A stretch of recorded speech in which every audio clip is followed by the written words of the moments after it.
And he has evaded their capture, and he continues to do that. And he even said, let Libya burn. He's going to defy them to the very bitter end. So they're not going to be able to get it their way completely. But they can use their money to bribe the Libyan rebels who were once Al-Qaeda.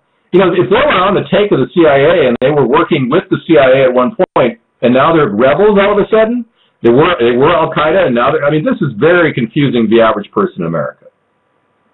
Very confusing. Well, I mean, yeah. I mean, I think that, yeah, I would agree that, I mean, some of the rebels are Al-Qaeda members. Some of the rebels are, you know what I mean? Some of these rebels are Al-Qaeda members, terrorist organization members, because the Muslim Brotherhood, the whole terrorist movement, are not usually supportive of these dictators for whatever reasons. They're not religious, you know, they don't impose enough religious laws. They're not very supportive of these dictators, so in a way, you know, they're very not dictatorships, but or third world countries, but they're very anti most of the, you know, dictators in the Middle East, like Mubarak when he was in power, you know, that type of stuff. Yes, somebody says, Pierce Morgan says, isn't it true that America's Third Party is awesome, David? And it is. It is awesome. We are the only real deal. I think it's true. I think we're the real deal. We're the real McCoy. Everyone else is pot off. They're basically paid puppets that talk the talk but don't actually go out there and try to get ballot access. And Sarah, you've been working very hard on ballot access and working with a bunch of people. Well, the biggest group I'm working with is Americans Elect, and I want to encourage everyone to check them out at AmericansElect.com. Wait, how's that going with Americans Elect? They're going to be having a meeting amongst themselves on September 19th in Washington, D.C., and their big thing is they're going to be pushing up here in the Northwest really to get delegates, and they're still working on getting ballot access across the country. Some of the things for ballot access cannot begin until 2012. So I've been continuing to do my research as far as, I don't know if you're in the... Okay. Now, Jake just said he created an alliance, a centrist alliance banner. We'll have to check that out. Is it on the centrist alliance? Yeah, I saw it last night. You saw it? And for some reason, it doesn't work on Chrome. You know, I had to go on Internet Explorer to look at it. It was weird. Really? How weird. Well, let me try it in Firefox. And I'll check it out, Jake. I haven't seen it yet. Sounds very good. And so, yes, we're working with Centrist Alliance, and you can check them out at centristalliance.com. We should be having a conference call with them next Sunday. I hope they're not going to bail on that. Yeah, I was about to say, like, we should totally send out an email this week just because... I love it. Knowing them, they'll just be like, oh, I forgot. Oh, I'm sorry about that. You know what I mean? Yeah, so, yeah, we should, someone, either you or me, Sarah, should totally send out an email, reminding everyone. Yeah, now, I'll do that. You set up the Twitter and the Facebook account? Or you can do that. Either way. Actually, Alan says the Facebook and Twitter account for Centrist Alliance. Good, okay, great. Yeah. That was a nice button, Jake. Good job. It works on Firefox. Yeah, definitely. How many members do you have in your party? The number is rather abstract at this point because we've got all these different social networking hubs that we pull lists from. So I can't really give you a set number, but it's over 1,000. Oil, Michael Kelly says it's about oil. You mean the Libyan wars or all of the wars? It seems to be about oil. Correct. I'm not. No, this is not my daughter. She's young enough to be my daughter, though. She's 18 years younger than me. But no. I don't have any kids. You know. And I don't either.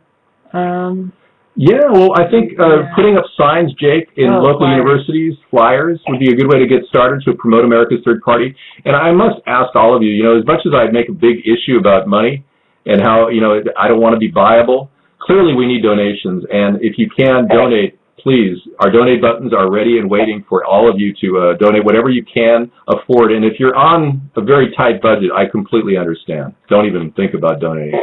But you can't tell everybody about us. You can tell your friends and family about us. You can do things with Sarah or maybe even just print out our flyers at our flyers page.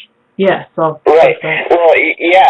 I think that I was reading a article on political organizing the other day on one of these websites, and I could send you a link later. Or I think I already did, but as you call it, it was telling me all about how the very best way to organize and get volunteers is by calling up colleges, and then calling up the political science departments, and then getting a free little ad, or maybe even $10 ad in their newsletter, or possibly even putting up a little flyer or something on their bulletin boards. Sure. Because you could. I heard how this little tiny local party, just like in a county, they called up their their state college, and I think they got 10 volunteers, a couple web design, couple volunteer managers, that's what they're training to be for communications and stuff. Okay. Couple social media people. So I think that's really the best way to go. And besides, I've always thought that young people like myself are very energetic, and they're I think that you know what I mean. So I think that'd be a good way to go. Young people would definitely be a very good connection point for all of you to talk to. People in colleges would be great. Watcher says he knows people at Wall Street that might be able to get some donations our way. Hey, whatever you can do. Obviously, hedge fund managers. What? He said only individuals. No strings attached, and only individuals. No strings attached. Yeah. Exactly. He said some kind of strings attached. We don't make promises. Oh, so that was a joke. Oh, okay. Yeah, we don't make promises to anybody on any level. Even if you're donating, the maximum amount for my campaign or for America's Third Party, we're not going to make you a deal. So don't think that's going to happen for a second. Yeah. Okay, moving back to the room here. We're going to take a look here. Well, so you want to be president and she can be vice president? Yes, possibly. Pierce Morgan says that I'm living the life of Hugh Hefner with you being 18 years younger than me. And I'm basically living in a house full of women more than 30 years younger than them. Must be hell. Yeah. Well, I'm not complaining. I can tell you that, but I think one woman is more than enough for any one man. Yep. Yeah. All right. I can't disagree with that more. If you find one good woman in life, that's enough for everybody. Seriously. Of course, you have other ways of pleasing yourself, right, guys? Other than just one woman. So you've got a lot of options available to you in this great day and age. Not to be specific. Well, that's not a very sustainable course. Okay, we got another call from Austin, Texas. Okay. Let's add him, I guess. How do you do that? Okay, let's see. Not if you have a sex drive like yours. Oh, okay, great. ATV's goal is to clean up America, bring back the American way of truth, justice, and Leave It to Beaver on TV. Yeah, absolutely. I personally like Leave It to Beaver. One of my favorite shows. Okay. Who is this? That's that horrible person that keeps calling us. Who's that? I don't know. It might be unknown. Well, let me answer it. Who is this? Hello. Okay. ATV's, yes, our goal is to clean up America, right. Call them David, or I am 33. I am 51. There you go. Yeah, I'm 51. I know, Repub. I'm sorry, you can call back. Yeah, you can call back. Let your fingers do the dialing and reach us. Reach out and touch us. Black and White TV, that's the future. We're going retro. Piers Morgan, thank you. So Piers Morgan had an interview with Christine O'Donnell, the woman, the Tea Party activist out there on the East Coast, and he didn't get along with her, and Christine O'Donnell walked out. Piers, how did you like that? Did you like that when she walked out on you? Okay. I'll spell it. Okay, we're on with Alan Repub again. Thank you. Hey guys. Yeah. I think you accidentally hung up on me. No, we took a call with somebody who was just being horrible. I'm not a racist, no. And I'm not taking any other calls, so you can give up on that. Okay. She had mental problems, nothing to do with the questions. The questions are perfect. Well, if that's your opinion, Pierce, I mean, that's obviously, probably the case. If that's your opinion versus her opinion, I don't think she has mental problems. I think she's a decent woman. I don't, Christine O'Donnell, I know you don't like her, Repub, but I think she's an okay person. Yeah, you don't like her, yeah. I don't have a problem with Tea Party people. I don't consider them awful people because they want to save tax dollars.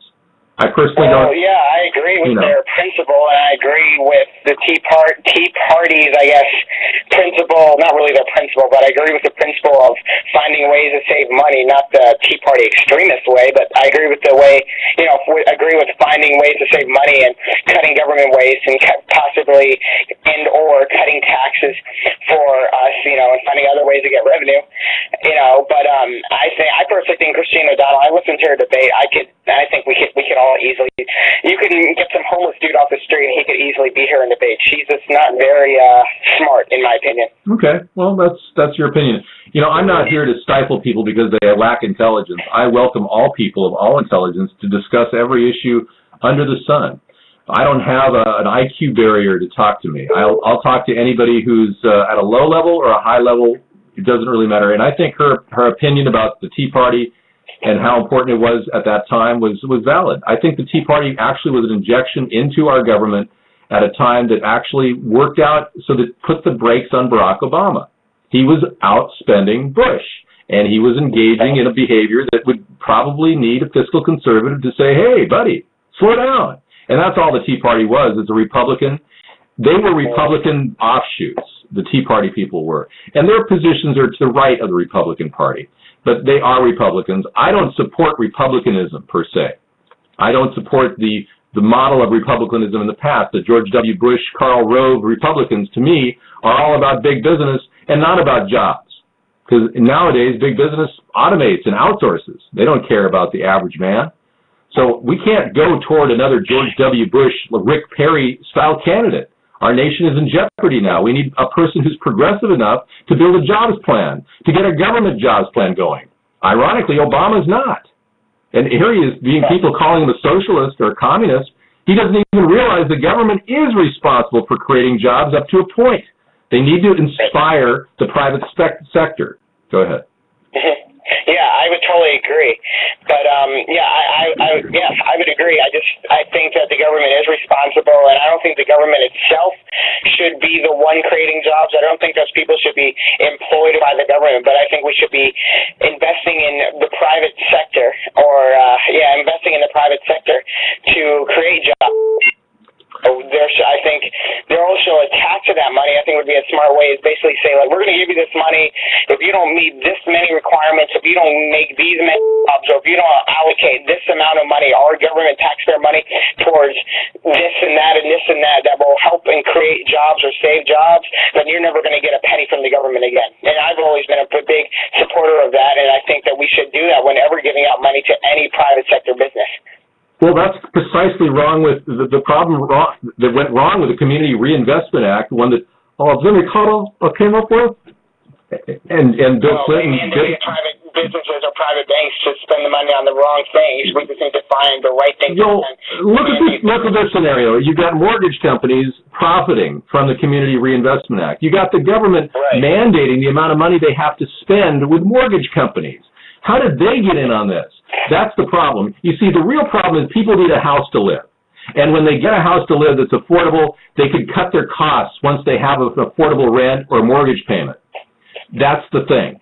What we see now are people being gouged by the mortgage companies, by the banks. The interest rate is humongous. Even people that refinance are still paying variable rate interest rates, so they could be hit with a higher interest rate at some time. We want to make sure that the government handles this entire transaction directly. So are we going to take away from the private sector and all those mortgage companies? Well, we're not going to give them free money like they've been getting for some time. Right. But we are going to solve the problem by giving people who need a house as low as $50,000 that is at a fixed rate, affordable, like 3.5%, 4% fixed, and that they can pay off in 10 years at $500 a month. That, to me, is affordable.